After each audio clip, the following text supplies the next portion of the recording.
Blender कर ले अपनी लाइफ में भाई, जेई मेंस और जेई एडवांस, बस नीचे नहीं जाना। प्रेशर है उसको ऊपर हिट करना है आपको। Board versus JEE, obvious answer is both. मैं किसी को भी ये नहीं कह सकता नहीं भाई तू ना जेई मत कर। अगर मैं तेरे को ये बोलने लग जाऊं कि भाई जेई छोड़ दो, अभी पहले बोर्ड्स कर लो, ठीक है भाई, दो नाव पे चलना ही पड़ेगा यहाँ पर, और कोई ऑप्शन नहीं है। जो इस साल सिलेक्शन लेंगे वो दो नाव पे चल के ही लेंगे। 12वीं क्लास के बच्चों के साथ यही है, ठीक है। Obvious answer is both. JEE नहीं दोगे तो ऑब्वियस सी बात है इंजीनियरिंग कॉलेजेस का दरवाजा बंद। और भी ऑप्शन है, मैं मना नहीं कर रहा, लेकिन यस कुछ कॉलेजेस का तो दरवाजा बंद है, ठीक है। जेई अगर आपने नहीं दिया, फिर बोर्ड्स में 75% नहीं आए तो फिर दरवाजा बंद। तो कहने का मतलब दोनों तो करने ही पड़ेंगे, ठीक है। बोर्ड्स में उतना ही स्ट्रेस लेना। एक बच्चे ने ये भी लिखा था, सर मेरे को समझ नहीं आ रहा कि मेरे 10वीं के जैसे 90+ मार्क्स आएंगे या नहीं आएंगे। एक और ब्लंडर कर ले अपनी लाइफ में भाई, एक्सपेक्टेशन का एक और लेवल बना ले। 90 मार्क्स 10वीं के जैसे, तू 10वीं क्लास में है या 12वीं क्लास में है?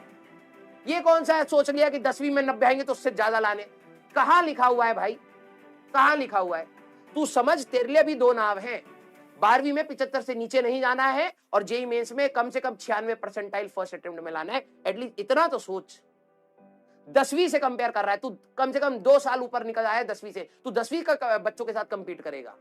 क्या बात कर रहा है? 10वीं से कंपेयर करेंगे। 75% is must, so at least target 80%। 80 target करोगे तब 75 के आसपास गिरोगे। Target easy and medium questions, JEE Mains और जेई एडवांस। एडवांस को अभी के लिए थोड़ा सा होल्ड कर दीजिएगा, क्योंकि आपको उसके लिए फिर से थोड़ा सा टाइम मिलेगा। पहला है उसके लिए मतलब सिलेक्ट होना। अगर आप एलिजिबल ही नहीं हुए तो एडवांस क्या है ना।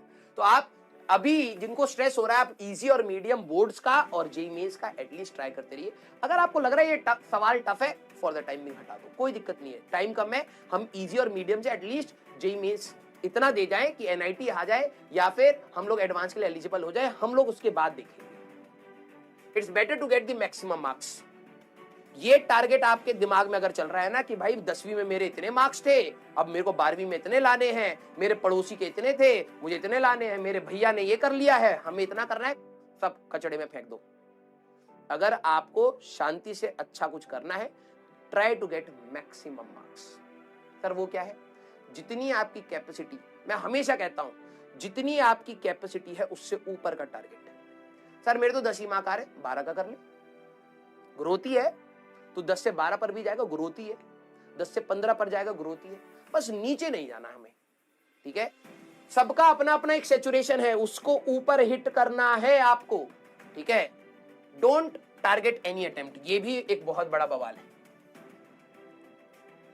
ठीक है।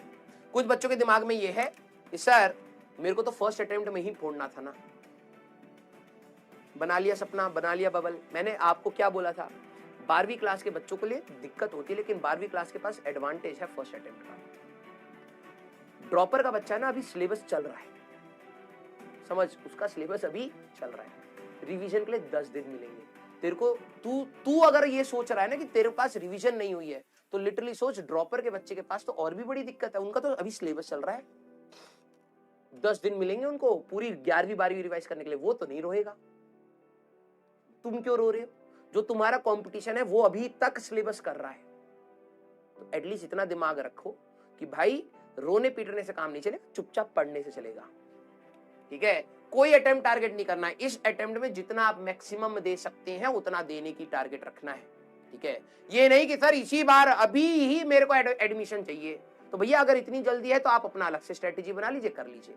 चुपचाप स्ट्रेस फ्री होकर जितना आप इस अटेम्प्ट में अपना मैक्सिमम दे सकते हैं प्लीज दीजिए। मार्क्स सैचुरेशन, वही टेस्ट की बात भाई। देखो जिन्होंने टेस्ट पहले से दिए हैं, आप प्लीज एनालाइज करिए।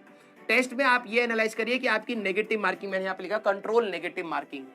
यार आप जब तक टेस्ट को एनालाइज नहीं करेंगे तब तक आपको नहीं पता लगेगा आप गलती कहां कर रहे हैं। बच्चों के साथ दिक्कत यह है, सर थ्योरी पढ़ी, टेस्ट दिया, हो गया सर, मार्क्स कम आ गए सर। आपने अपनी कंप्लीशन ऑफ द साइकिल, ये जो पूरा नॉलेज का साइकिल था, उसका 1/3 हिस्सा भी नहीं चला आपने। सर थ्योरी पढ़ी, क्वेश्चन करे और टेस्ट दिया, सर मार्क्स नहीं। अरे भाई टेस्ट दिया है ना, उसके बाद एनालाइज कर कि तेरे गलती हुई कहां, फिर उसके बाद उन टॉपिक्स के ऊपर क्वेश्चन लगा, और जब तू क्वेश्चन लगाएगा दोबारा टेस्ट दे, और फिर उन टेस्ट के एनालिसिस के बाद एनालाइज कर कि तेरा ये चैप्टर कंप्लीट हुआ या नहीं। ये है कंप्लीट साइकिल। आप लोगों ने टेस्ट तो खूब दिए होंगे, लेकिन कभी एनालाइज बहुत ही कम बच्चे करते हैं। एक बार लाइव वीडियो में एक बच्चे ने दिखाया था कि सर ये मेरी कमियां हैं। जब आपको कमियां पता रहेंगी तभी तो आप इंप्रूव करोगे। सिर्फ आपको ये पता है कि मेरे मार्क्स नहीं आ रहे, मैं दौड़ नहीं पा रहा। अरे क्यों नहीं दौड़ पा रहा, ये भी देख ले कि दलदल है, कहां दौड़ रहा है तू मिट्टी में दौड़ रहा है, पानी में दौड़ रहा है, हवा में दौड़ रहा है, दलदल में दौड़ रहा है। देख तो ले, वो दौड़ने के लिए जमीन बनी है या तैरने के लिए बनी है, ये भी तो देख ले। तो एनालाइज करना कितना इंपॉर्टेंट है। तो जो लोगों ने टेस्ट दिया था, मैं उन्हीं के लिए ही बात कह रहा हूं। Study those topics which you haven't studied and attempted. देखो, मार्क्स इंक्रीज करने का तरीका वही है कि एक जो आप गलतियां कर रहे हो उसको सुधार लो तो थोड़ा सा इंक्रीज मिलेगा, और एक जो आपको नहीं आता है, और नहीं तो वही है जिसको आपने पढ़ा नहीं। तो आपको दोनों फ्रंट पर काम करना पड़ेगा। सर एनालाइज करना सिखा दीजिए। हाँ बेटा, फिर थोड़ी दिन के बाद बोलना सर एनालाइज की स्पेलिंग जो आपने गलत लिखी है वो भी सिखा दीजिए, है ना। एनालाइज। अत्री पटेल बेटा, इतना समय नहीं है कि अब हम आपको ये सिखाएं कि एनालाइज कैसे करना होता है, ठीक है। आपको एक, ये तो वही, आपने टेस्ट दिया ही नहीं, इसका मतलब एनालाइज क्या करोगे। आपको याद करिए, टेस्ट करने के बाद एक पूरी एनालिसिस पीडब्ल्यू ने करके दी हुई है कि कौन कितने मिनट में आपने कितना सवाल किया, क्या आपकी एफिशिएंसी है, टॉपर ने कितना किया, रैंक प्रेडिक्टर क्या है। आपने कभी खोला ही नहीं, और आज लास्ट मोमेंट पे टीचर करके दे देगा, हाँ करके हैं एनालाइज, ठीक है। सारे बच्चे प्लीज फोकस में रहिएगा। मैं 2 या 3 दिन के बाद आपको फिर से मिलूंगा, और उसके बाद मैं आपसे मॉक टेस्ट के बारे में बात करूंगा। डिप्रेशन विप्रेशन जो, हाँ कर लो, समय खराब कर लो। मैं जाने में पहले एक बात बोलूंगा, समय खराब करना और समय यूटिलाइज करना सब कुछ आपके हाथ में। मेरा बोलना ना बोलना, मेरा शांत रहना ना शांत रहना, मेरा धमकाना या ना धमकाना, सब आपके मेंटल उस पर है। लेना होगा लोगे, नहीं लेना होगा नहीं लोगे, लेकिन समय को यूटिलाइज करना या नहीं करना जो है ना, वो एट दी एंड आपके हाथ में। आपको डिप्रेस्ड होकर पढ़ना हो आप पढ़िए, आप अपने आप को खुश रह के पढ़ा सकते हैं पढ़ाइए, लेकिन एट दी एंड आपको पढ़ाना पड़ेगा अपने आपको। जो चीज हम लोग 2 साल से आपके लिए कह रहे हैं ना, अगर आपको अभी भी रियलाइज नहीं हो रही है तो मिलिएगा 1 हफ्ते बाद, मैं आपको यही चीज बोलता हुआ सुनूंगा, देख ले, ठीक है। कोई भी टीचर आपको गलत राय नहीं देगा, और स्टार्टिंग से सारे टीचर एक कांस्टेंट पिच पे राय दे रहे थे कि बेटा जो हम कह रहे हैं ना बस उतना कर ले। याद है तुम कई बार कहे सर ये करा दो वो करा दो, आज वही कॉपी नहीं झेली जा रही तुमसे, वही कॉपी जिसको आपको कई बार लगता था यार ये चीज तो इसमें से मिसिंग है, वही कॉपी पूरी पढ़ के दिखा दे, बस हालत टाइट हो रही है, समझ रहा है। तो जब डाउट करने का समय था ना, तब आपने डाउट बनाया नहीं, और जब नहीं था तब बना के बैठे हो।